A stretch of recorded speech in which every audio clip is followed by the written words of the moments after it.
Bonsoir à toutes et à tous, chers téléspectateurs d'Afro-Info 243. C'est un plaisir immense de vous retrouver ce soir. Merci infiniment pour votre fidélité, votre présence et votre confiance. RDC, situation sécuritaire du 28 octobre 2025. Le M23 a lancé une attaque contre les positions des Wazalendo CMC près de Kodjo, dans le territoire de Rutshuru. L'opération s'est soldée par un échec. Plusieurs assaillants sont tombés dans une embuscade tendue par les Wazalendo et ont été neutralisés sur le champ. Les survivants ont pris la fuite, poursuivis par les forces locales.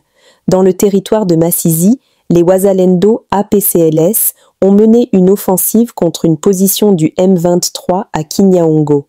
Pris de court, plusieurs combattants adverses ont été neutralisés. Les autres ont tenté de se replier, mais ont été poursuivis jusque dans les collines. La zone est désormais sous contrôle des Wazalendo. Tension à Katogota, Kamanyola. Un renfort important de militaires rwandais est arrivé ce mardi dans la localité de Katogota, en provenance directe du Rwanda.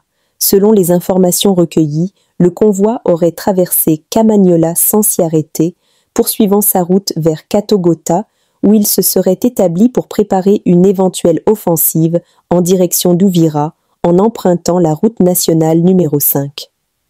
La situation demeure très tendue dans la région. Les FARDC et les Wazalendo restent en alerte maximale pour contrer toute tentative d'incursion. Vous voyez comment ça commence? Ceux qui ont amené les Rwandais là, monsieur le président Sassou Nguesso, vous voyez comment ça commence, non? Vous voyez comment Tshisekedi est en train de se battre, le pauvre Tshisekedi est en train de se battre pour se débarrasser de cette gangrène venue du Rwanda. Enfant d'origine rwandaise. On ne dit pas enfant congolais d'origine rwandaise. Enfant d'origine rwandaise, né sur le sol congolais. Né à Brazzaville. Monsieur Sassou Nguesso, vous attendez quoi pour prendre ces enfants-là d'origine rwandaise, les envoyer à leur origine au Rwanda? Mais c'est pas les mêmes sur les réseaux sociaux qui disaient que le Rwanda c'est un Eldorado, le Rwanda c'est un pays développé, le Rwanda Kagame fait un trop bon travail, hein, parce que il a tué 20 millions, je dis bien 20, je répète, 20 millions de morts. 1, 2, 3, 4, 5, 6, 7, 8, 9, 10, 11, 12, 13, 15, 16, 17, 18, 9, 20 millions de Congolais morts. Le M23 accuse Kinshasa de violer le cessez-le-feu et de compromettre le dialogue de Doha. Le mouvement du M23 accuse le gouvernement congolais de violation du cessez-le-feu et d'entraver le processus de dialogue prôné par la communauté internationale. Dans un communiqué publié mardi par son porte-parole Lawrence Kanyuka, le mouvement affirme avoir subi une offensive sur plusieurs lignes de front, notamment à Kibati, Bibwe, Nyabiondo, Bukombo et les environs. Le régime de Kinshasa franchit un nouveau cap dans la violation du cessez-le-feu, déclare le communiqué, accusant l'armée gouvernementale d'avoir lancé une opération militaire appuyée par de l'artillerie lourde et des drones. Réponse officielle. De son côté, le porte-parole des VARDC a rejeté ces accusations, soulignant que les opérations en cours visent à défendre l'intégrité du territoire national face aux agressions extérieures. En République démocratique du Congo, contrairement aux principes prônés par les différents processus de paix visant à ramener la stabilité dans l'est du pays, les faits observés sur le terrain semblent aller à l'encontre des aspirations de nombreux Congolais. À titre d'exemple, les autorités du M23 AFC exigent désormais un visa délivré par leur mouvement pour accéder au territoire sous leur contrôle, couvrant une large partie des provinces du Nord et du Sud Kivu. Tout ressortissant étranger souhaitant accéder aux espaces libérés devra désormais être muni d'un visa délivré par les autorités compétentes de l'AFC M23.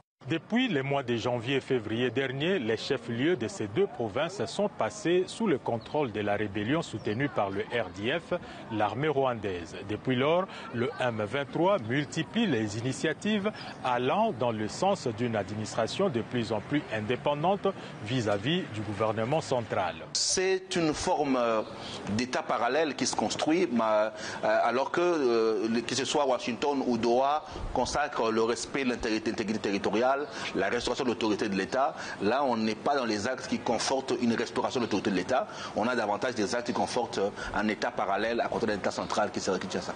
La décision du M23 AFC inquiète et suscite autant de questionnements. Pour cet habitant de Béni, une ville de province du Nord Kivu qui reste sous contrôle du gouvernement, cette mesure porte le germe de la balkanisation. Que cette décision elle porte en fait les germes de la balkanisation, ce qui est une menace réelle aujourd'hui de la République.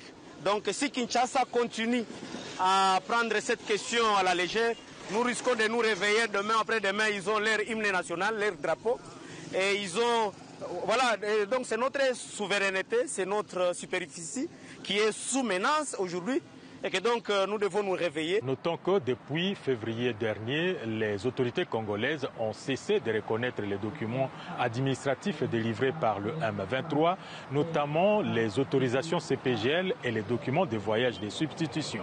La décision du M23 met également en lumière la complexité des relations régionales. Le Rwanda et l'Ouganda continuent d'accepter les documents émis par le M23, tandis que le Burundi a, dès mai dernier, fermer les frontières aux détenteurs de ces papiers. Ituri, les forces armées ont découvert une cache d'armes appartenant à un groupe actif à Mabanga, dans la chefferie des Mambisa, territoire de Djougou. Parmi le matériel saisi figurent plusieurs fusils d'assaut, un pistolet mitrailleur et des munitions. Le commandement militaire provincial a salué le professionnalisme des troupes engagées dans les opérations de sécurisation.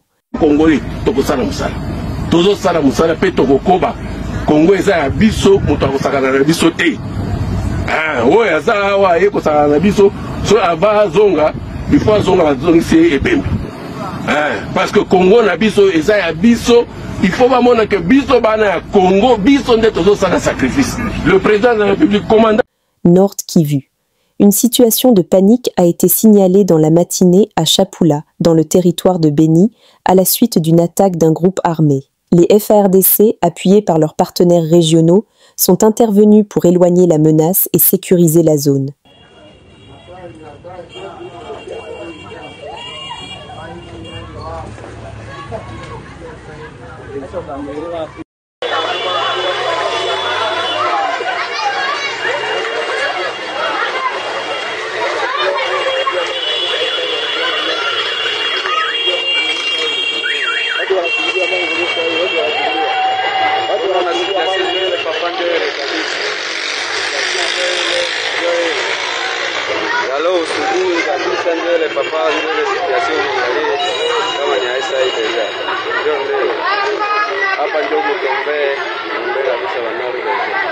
Nous sommes arrivés à la fin de cette édition. Merci à vous de nous avoir suivis jusqu'ici. Si vous avez apprécié ces contenus, n'oubliez pas de vous abonner à notre chaîne, d'activer la cloche de notification pour ne rien manquer de nos prochaines vidéos. Likez et partagez cette vidéo. On se retrouve très prochainement. À bientôt.